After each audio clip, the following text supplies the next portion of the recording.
as well. Yeah, absolutely. And the expansion of national parks across Australia hasn't been met with the same increase in field staff. So the amount of land individuals are responsible for is huge. And like Lena was saying, there was the Indigenous community have, to walk the land is to know the land. And if you're not out there on the land, you're not understanding the issues, and there is only so much we can do from a distance, and you really need to understand the land and the communities that you're working with to actually enact these plans to have really strong positive outcomes. You can do generic stuff from a distance, but it's working with communities and with environments to really get the best results. So we have had adult people come into the area. Linda and I have walked them through the vulnerable locations, and when they walk around the reservoir, they sort of go, oh yes, yeah, but we don't have the money, so we don't have the money. So I think there's a issue is, well, it's going to cost lives and a community if you don't find the money.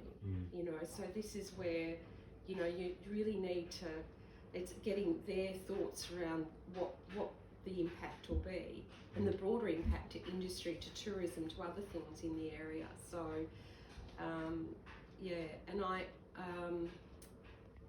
the staffing people to do what they did 30 years ago is now Oh, that was what I was going to say.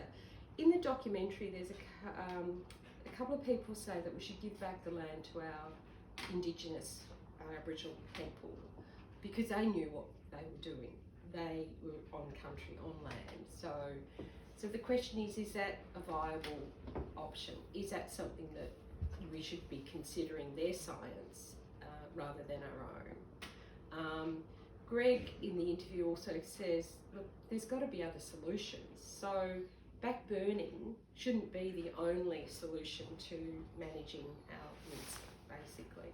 Because he states that when they have done back burning in an area that he was familiar with, where he lived, there was much more, a greater growth back after they had done the burn. I see some of the burns that they do actually destroy the soil content or the environment. There's not as much plant growth back again. There isn't the species there isn't the animals living there anymore, because they've taken the vitamins and the nutrients out of the area.